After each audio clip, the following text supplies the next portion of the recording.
Mambo. Mabaksan ka mo. Hold. Mambo.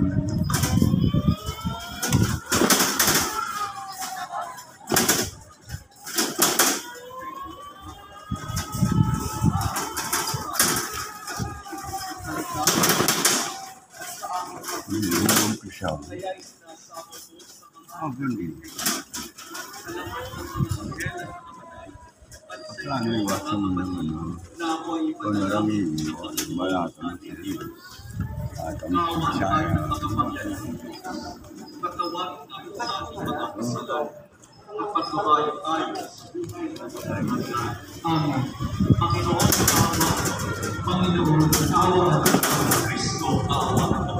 Kristo, kawaan mo kami. Panginoon, kawaan mo kami. Panginoon, kawaan mo kami. Papuri sa Diyos sa kahitaasan.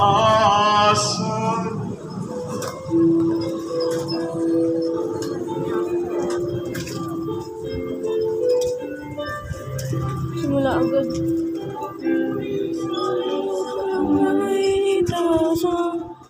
At sa lumay kapay.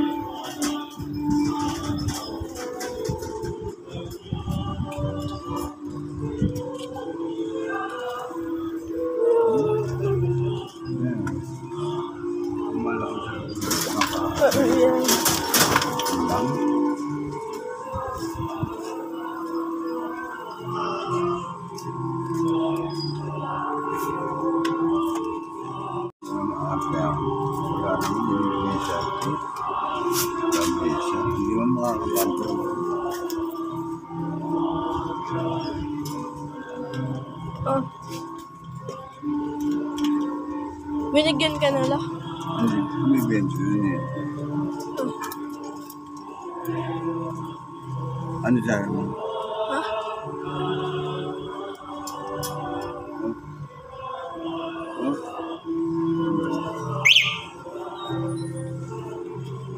Baba ka na, ba't tayo kung baba? Baba ka na.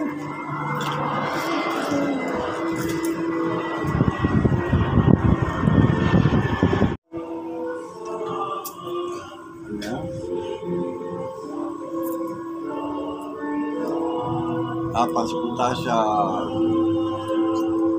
kami sa may ako eh. Kaya po mga kamilya punta. Medyo Manalangin tayo. Ang malaking makapangyarihan.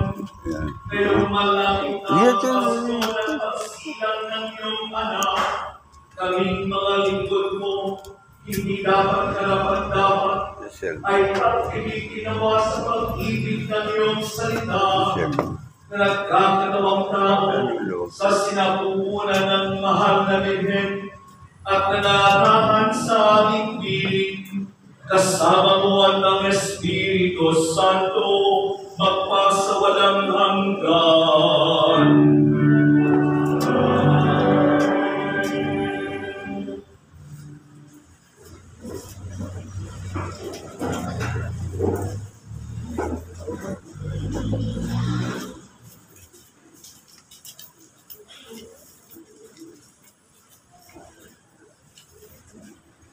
Pagbasa mula sa aklat ni Propeta Malakiyas.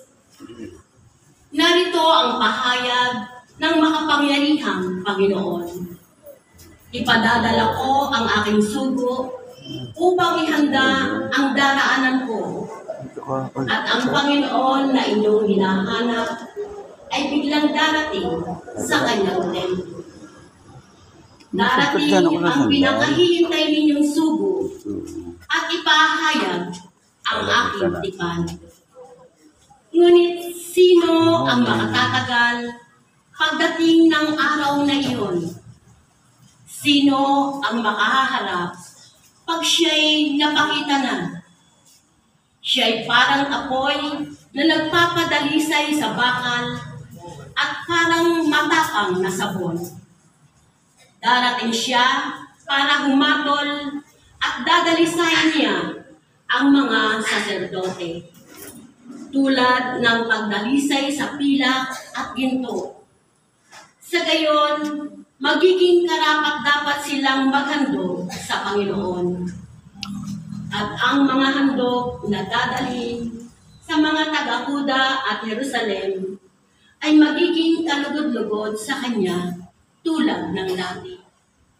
Ngunit bago dumating ang nakasisindak na araw ng Panginoon, isusugo ko sa inyo si Propeta Elias. Muling magkakalapit ang loob ng mga ama at mga anak. Kung hindi, papariyan ako at wawasakin ang inyong bayan. Ang salita ng Diyos. Salamat sa Diyos.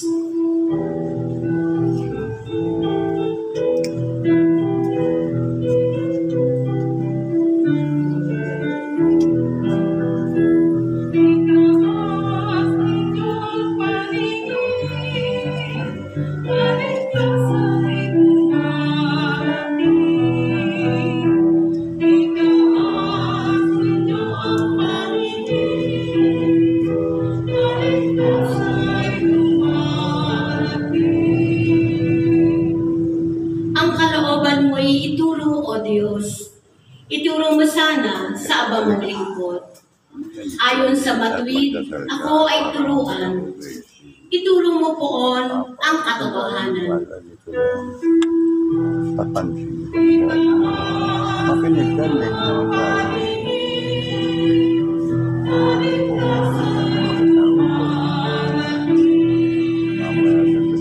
Mabuti ang poon at makatarungan sa mga salari, guro at patnubay. Sa mababang loob, siya yung gabay at nagtuturo ng kanyang kalooban.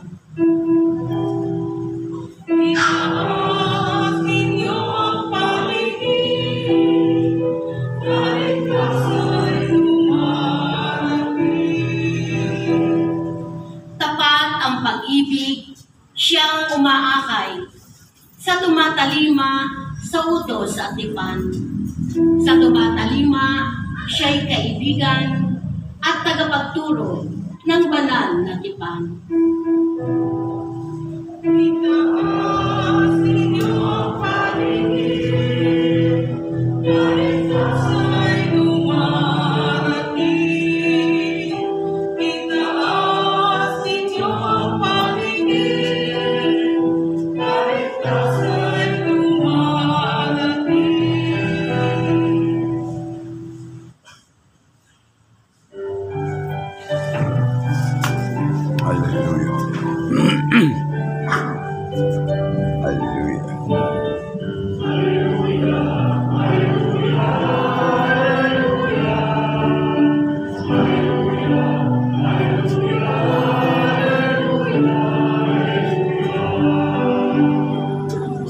Harit batong panulukang sa liga ng sambayanan, halina't kami idaman.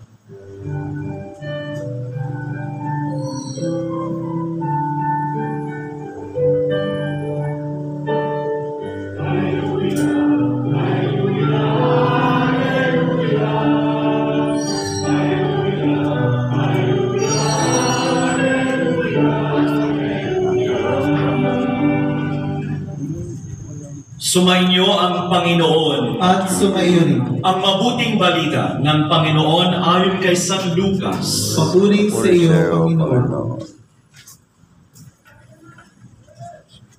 Dumating ang oras ng panganganak ni Elizabeth at nagluwal siya ng isang sanggol na lalaki. Nabalitaan ng kanyang mga kapitbahay at mga kamag-anak na siya'y pinagpala ng Panginoon at nakigalak sila sa kanya. Nang ikawalong araw, dumalo sila sa pagtutuli ng sanggol. Zacarias sana ang ipangangalan sa kanya, gaya ng kanyang ama. Ngunit sinabi ng kanyang ina, hindi, Juan ang ipangangalan sa kanya. Subalit wala isa man sa inyong mga kamag-anak ang may ganyang pangalan, wika nila.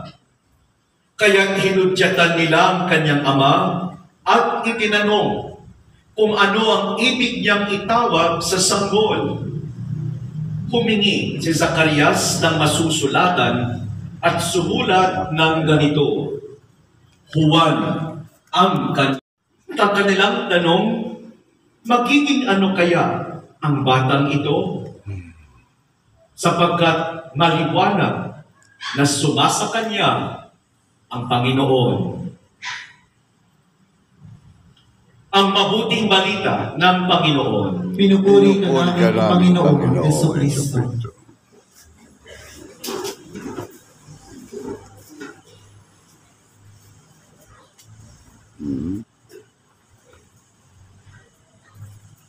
Mga minamahal kong kapatid at kaibigan sa Panginoon, good morning. Good morning, Father. Ang bawat kapanganakan ay nagdadala ng isang misteryo at misyon. Isang grasya at gampanin. Yan ang katuruan ni Pope Francis. Kaya ang bawat anak, ang bawat bata na isinisilang ay nagtataglay din ng isang kapangyarihan at kalayaan. At ang bawat magulang, lalong-lalo na ang tatay, ang ama, ay kailangang igalang ang kapangyarihan at kalayaan ito. Every father of a child must respect the power and freedom of a child.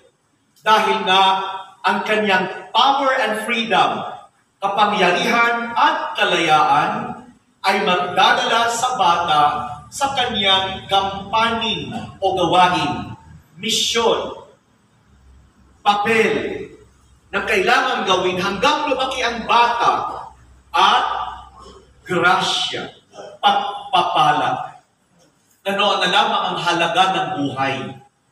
Every life born is valued, given a value. Kaya bawat pagsilang ng bata, bawat kapanganakan ng bata, mahalaga sa buhay natin. Kaya isipin mo ang iyong sarili. Tingnan mo ang iyong sarili. Kailan ka, paano ka ipinanganak? At ano nga ba ang iyong misyon? Ano nga ba ang iyong papel na gagampanan sa buhay mo? Masaklap kung ang buhay mo o ang buhay mo ngayon, hindi mo alam saan ka patutungo. Hindi mo alam kung anong gagawin mo. Kaya ang pangalan ng bata na ibibigay ay napakamahalaga rin. Yan ang misyon, yan ang issue actually sa ating ebanghelyo. Alam naman natin ang mga umiikot na kwento bago ipinanganak itong si Juan Bautista. Alam naman natin ang kanyang mga magulang. Sino ang mga magulang ni Juan? Elizabeth at Zacarias. No? Sila ay mga matatanda na, no, at baok itong si Elizabeth. Ngunit, silang mga magulang ay tunay na tapat. Laging sumusunod. Laging tumatalima sa utos ng Diyos. Kaya kahit sa katandaan, kahit sa wali nila'y hindi sila biyayaan ng anak, patuloy pa rin silang tumutupad. Patuloy pa rin silang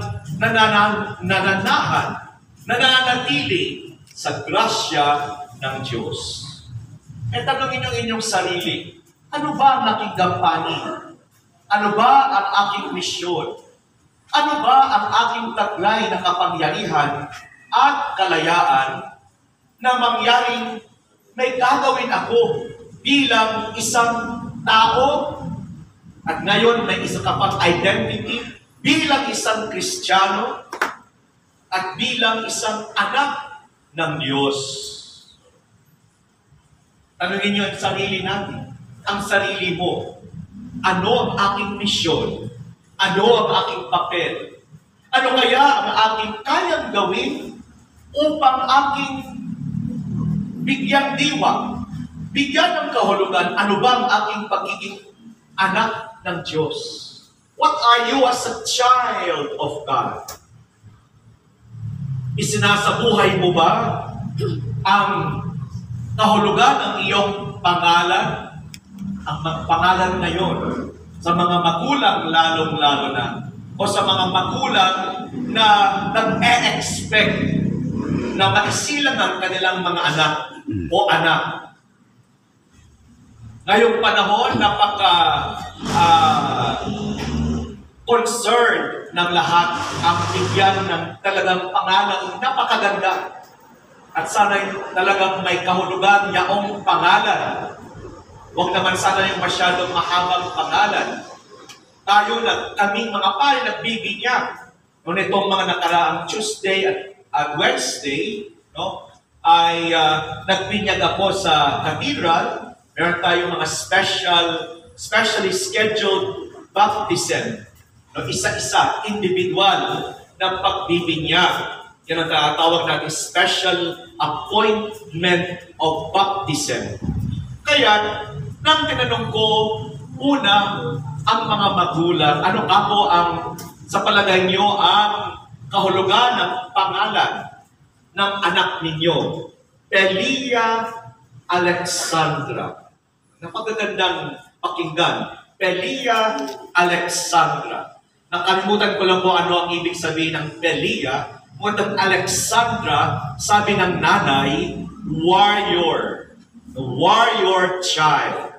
Alexandra. Naalala ko yung Alexandra dahil may pamangkin din akong Alexandra ang pangalan. Kaya warrior child raw. Mandirigma, warrior.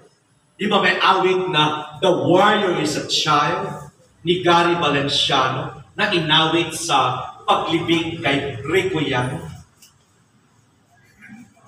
Natatandaan nyo ba yun? Hindi. Early 2000, no? Good Friday siya namatay. No? Hindi ba? Naalala mo, kumare? Benny Lee. Ano ang kahulugan ng pangalan? No? Tatuloy namin si Tita Nelly. Diba? Mahalaga ang pagbibigay ng pangalan. Uso rin ngayon yung mga pag-combine ng kanilang mga pangalan ng ina o ama. Kung ang ina ay Charito at ang ama ay Roger, Charger. Kung ang ama ay Alfonso at ang ina ay Cecilia, maaring cellphone. Cellphone charger.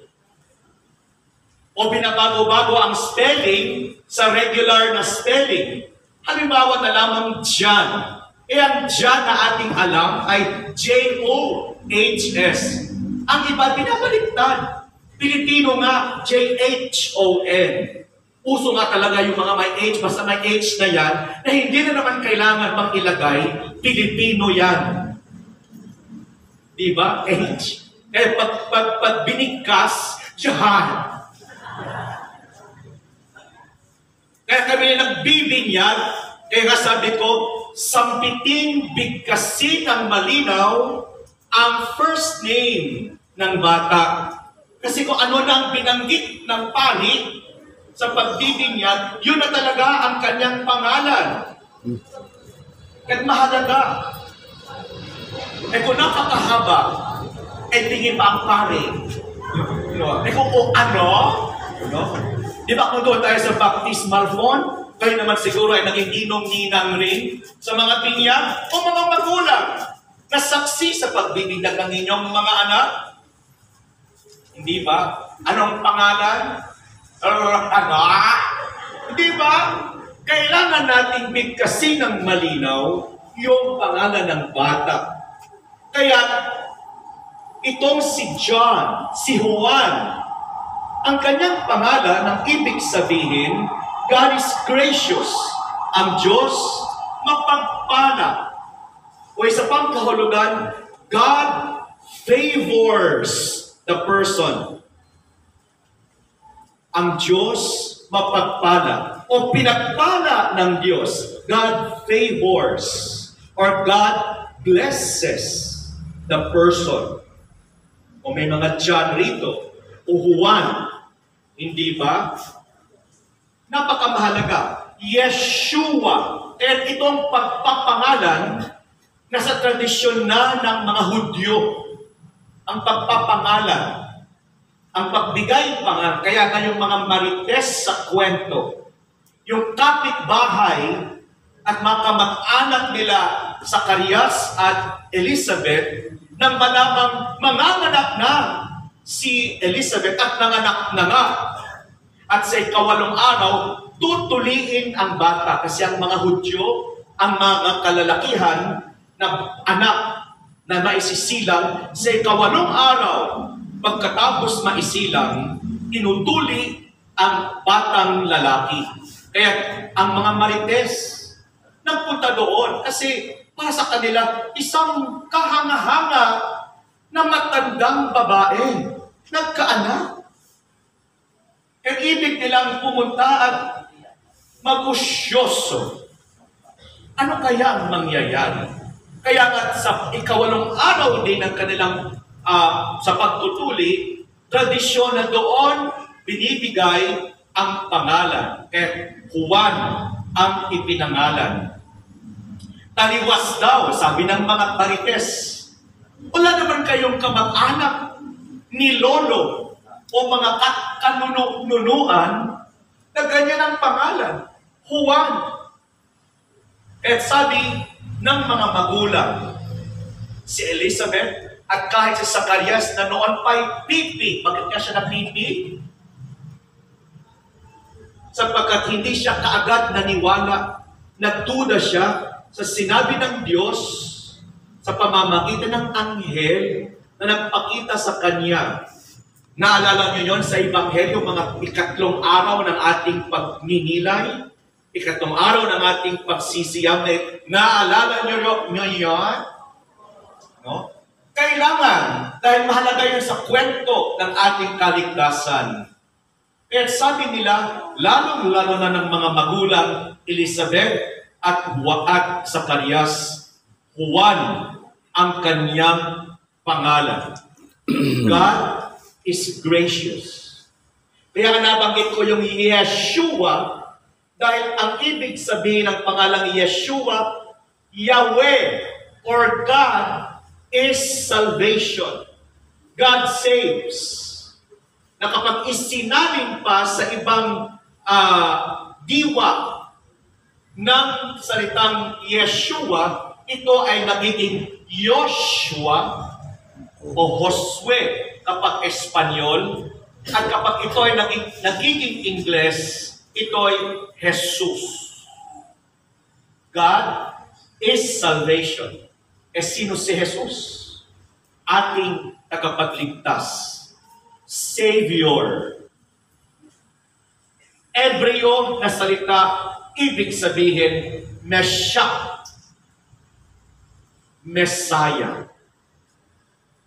May kahulugan, hindi ba? Kaya, cellphone charger ng mga pangalan, kung babalikan mo natin, ano ba ang kahulugan niyan sa buhay ng tao o sa buhay ng bata? LeBron James. Yung LeBron James nga, binabaliktad pa. May altar server tayo na LeBron ang pangalan. No? Kapag ang kanyang pangalan doon sa Facebook ay nagiging baliktad. No? Norbel. Hindi ba?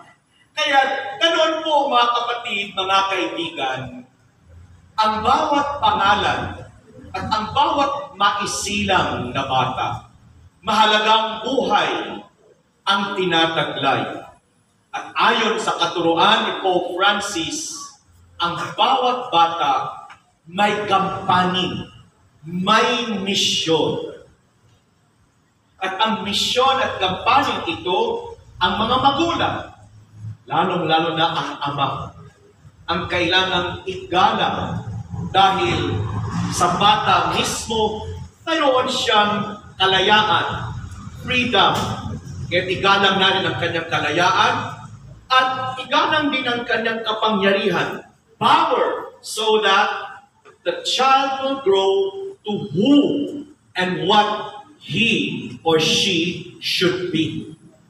Mga magulang, gabay kayo. Kayo ang unang gabay, unang tagapatnubay sa inyong mga anak. At sa pag-welcome nyo ng buhay, sa pag-welcome nyo rin ng anak, blessing mula sa Diyos ang bawat anak, ang bawat sanggol na maisisilang. Kaya bigyan natin ito lagi ng halaga. Kaya ang mga magulang na hindi handa ipanganak o naging hindi responsable sa paghubog ng kanilang mga anak, napakamahalagang kasagutan o pananagutan mayroon kayo kapag sa huli siningil kayo ng Diyos. Anong ginawa mo sa anak mo? Tinulungan mo ba ang anak mo na hubugin? Lumaki sila ayon sa katuruan, ayon sa kalooban ng Diyos. Hindi ba? Naalala niyo yan sa ritual ng binyag? Sa simula pa lamang, tinatanong kagad, mga magulang, mga ninong-ninang, nauunawaan niyo ba ang inyong responsibilidad, katungkulan upang palakihin ang batang ito bilang anak ng Diyos? May PowerPoint na yan, may mga naka-screen na yan na mga ano. Hindi pa marunong magsagot. Uulitin pa ng pari. Uulitin ko, sabi ng pari. Naunawaan niyo ba? Apa. At sana ang opo talagang totoo, may diwa. Our response really has meaning. Ganoon ang ating pananampalataya.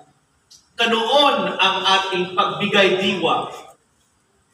Sa pananampalataya natin, dito lagi natin nasaksihan ang consistency. Kung ano ang sinasabi, kung ano ang binabanggit, laging nakikitaan ng gawa.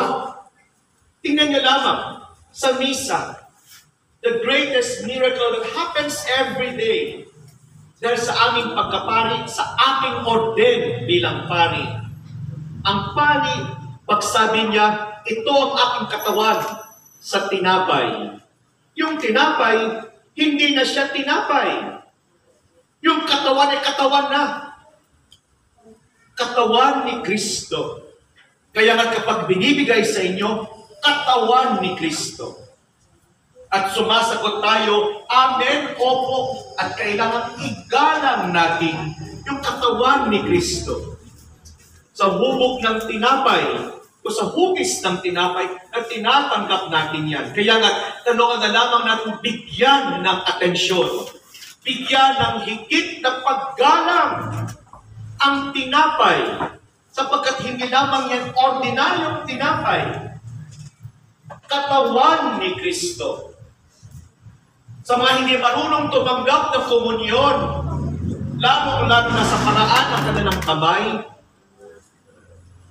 wedaho. Kailangan ng bigyan ng galang, sapagkat ang tinapay, ang katawan ni Kristo, Sagrado. ay tunay na Diyos ang hinahawakan ninyo. Kaya magtanggap nyo kaagad sa kamay, kaagad sa harapan ng pari, kapag kayo'y namomomunyo, Yung sabi ko, isubo kaagad. dapat malinis ang kamay. Huwag nyo nang patagalin sa inyong mga kamay. Ay, mamaya pa. Huwag nyo nang sasabihin, oh Jesus, I love you. Kaya nga sa misa, pagkain, meal. Bakit? Kung kumakain ka, kapag may isang kutsara ng kanin na isusubo, sasabihin mo, oh, kumusta ka, mga butil ng kanin? Tinatanong nyo ba yan? Di ba kasi ang dami-dami pong mga report, sinasabi lang, kung ano ang instruction dito, kaya nga sakramento, kung ano ang instruction, kung ano ang salita, gawin. Nangyayari yan lagi sa ating mga sakramento. Kaya bigyan natin ng halaga, bigyan natin ng paggalang. na lahat ng sinasabi, lahat ng salita, lahat ng ating binibigay rin salita, katulad ng pangalan, ay may diwa, ay may kahulugan. Lalo-lalo na kung ikaw ay Kristiyano, kung ikaw ay binyagan, bukod sa pangalan mong ikaw ay, halimbawa, pangalan ko na lamang, Mark Randy. Bukod pa riyan, dahil binyagan ka, naging anak ka rin ng Diyos. At dito nakasalalay ang tinatawag na companion mission mo. Anong ginagawa mo bilang isang anak ng Diyos? Bilang isang binyagan, bilang isang nagtatakan ng pangalan ng Diyos na ika'y Kristiyano. Kristiyano ka ba? Sa isip, sa puso, sa salita, at diwa.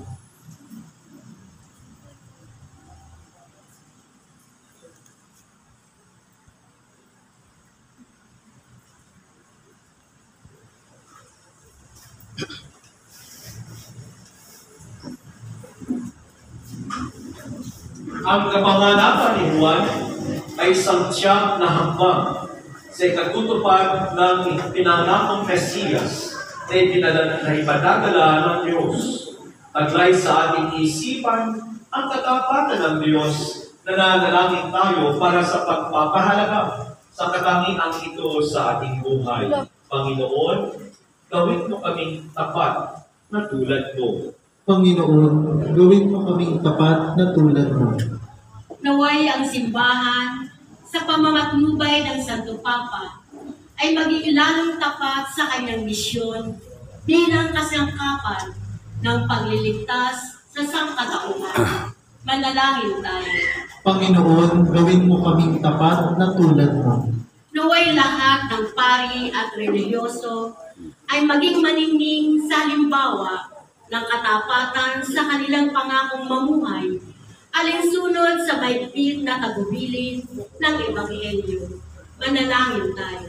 Panginoon, gawin mo kaming tapat na tulad mo. Naway pairalin ng mga mag-asawa ang pagkakasundo ng kanilang mga mag-anak sa pamamagitan ng kanilang katapatan sa isa't isa, alang-alang sa kapakanan ng kanilang mga anak. Manalangin tayo.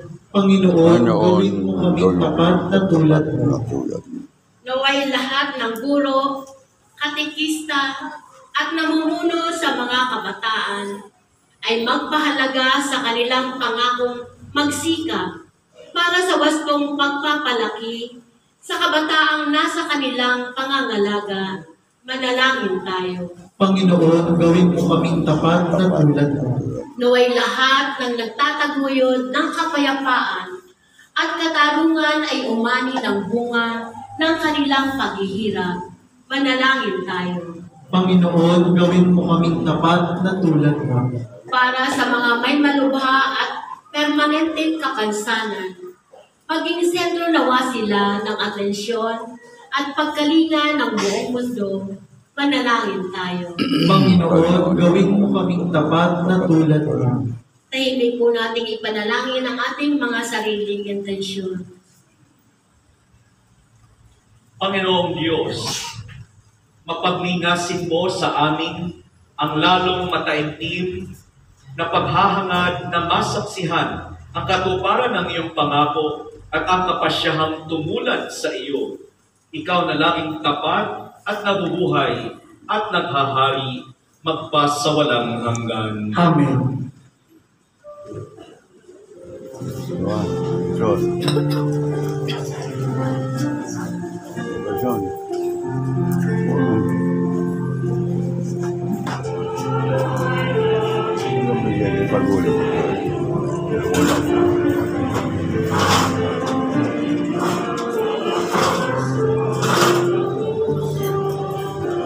Oh. Bata pa rin. Sana po.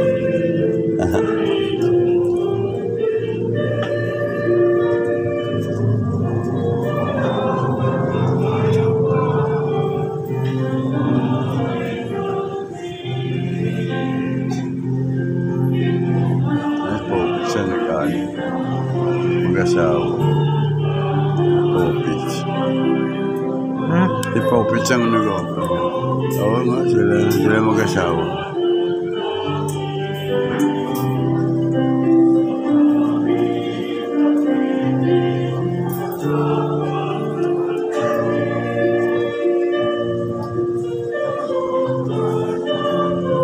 Pati si Mirna. Oo.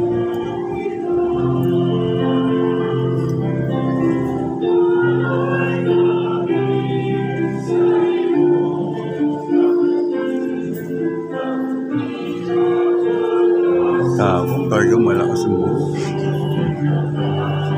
Marami pa rin na nagsimba. Diba, dito pinagay na Ano? diyan binilagay ang panamigay na pagkain.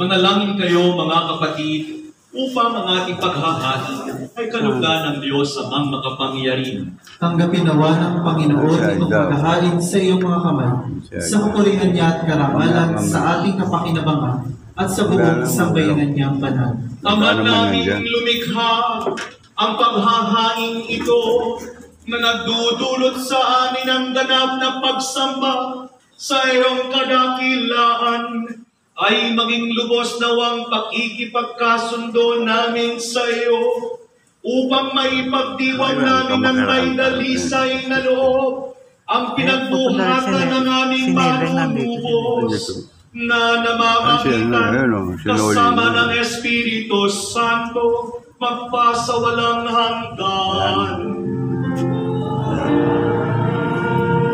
Sumainyo ang Panginoon. Nasok na. Itaas sa Diyos ang inyong puso at Ganap diwa. pumunta rumatapan. Pasalamatan natin ang Panginoong ating Diyos. Ama namin makapangyarihan, tunay ngang marapat na ikaw ay aming pasalamatan sa pamamagitan ni Jesucristo na aming Panginoon. Ang pagsusugo mo sa Kanya ay ipinahayag ng lahat ng mga propeta. Ang pagsilang niya ay pinananatikan ng mahal na Birheng Kanyang inang tunay sa kapangyarihan ng Espiritong Banal. Ang pagdating niya ay inilahat ni San Juan Bautista sa kanyang pagbibinyag. Ngayong pinaghahandaan namin ang maligayang araw ng kanyang pagsilang, kami nananabik at nananalangin lubos na makaharap sa kanyang kadakilaan. Kaya kaisa ng mga anghel na nagsisiawit ng papuri sa iyo nang walang humpay sa kalangitan, kami nagbuunyi sa iyong kadakilaan.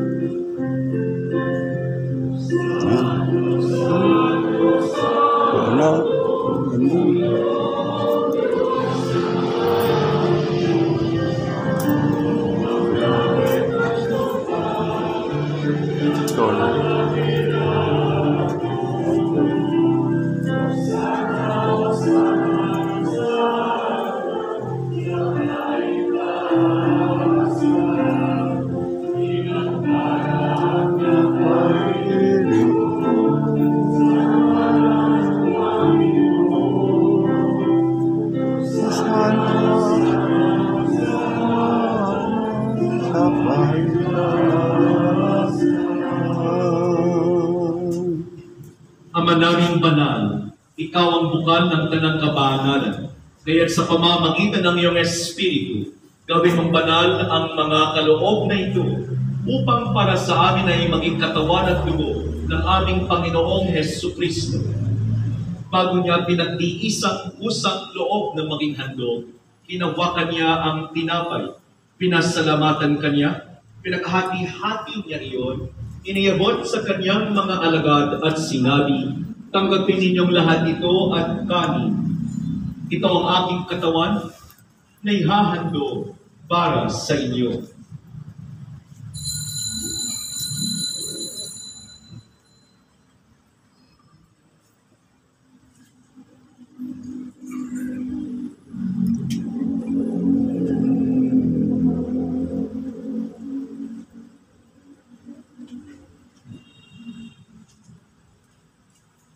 Ngayon din naman ang matapos ang hapunan, hinawakan niya ang kalis, muli kanyang pinasalamatan.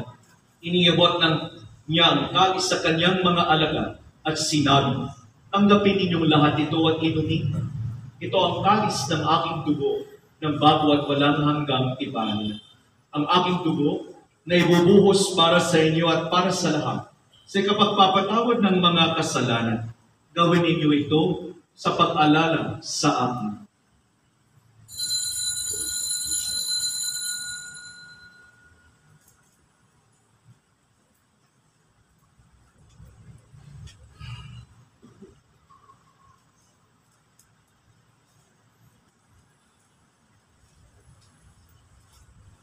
Ang misteryo ng pananampalataya.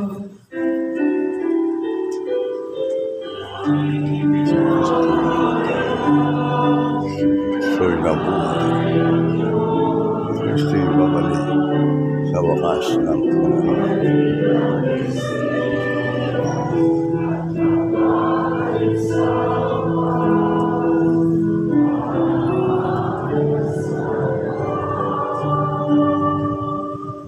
Ama, ginagawa namin ngayon ang pag-alala sa pagkamatay at muling pagkabuhay ng iyong anak. Kaya iniaalay namin sa iyo ang tinapay na nagbibigay buhay at ang kalis na nagkakaloob ng kaligtasan. Kami nagpapasalamat dahil kami ay iyong minarapat na tumayo sa harap mo para maglingkod sa iyo. Isinasamo namin kaming magsasalo-salo sa katawan at tubuan ni Kristo ay mabuklod sa pagkakaisa sa pamamagitan ng Espiritu Santo. Ama, lingapin mo ang iyong simbahan na laganap sa buong daigdig. Puspusin mo kami sa pag-ibig kaisa ni Francisco na aming Santo Papa at ni Jesse na aming Obispo at ang lahat ng mga Obispo at ang tanang kaparian. Alalahanin mo rin ang mga kapatid naming nahimlay nang may pag-asang sila'y muling mabubuhay. Kayo din ang lahat ng mga pumanaw. Kaawaan mo sila at patuloyin sa iyong kaliwanagan. Kaawaan mo at pagindapatin kaming lahat na makasalo sa iyong buhay na walang wakas. Kaysa ng mahal na Birheng Maria na Ina ng Diyos, kaysa ni San Jose, ang kabiyak ng kanyang puso, kaysa ni San Andres at ng mga apostol, ni San Dionisio, ni San Pablo Ika-ani, at ang lahat ng mga banal na nabuhay dito sa daigdig ng kalugod-lugod sa iyo, maipagdiwang nawa namin ang pagpupuri sa ikararangal mo sa pamamagitan ng iyong anak na aming Panginoong Hesus Kristo. Sa pamamagitan ni Kristo kasama niya at sa Kanya, ang lahat ng parangal at papuri ay sa iyo, Diyos amang makapangyarihan, kasama ng Espiritu Santo, magpasawalang hanggan.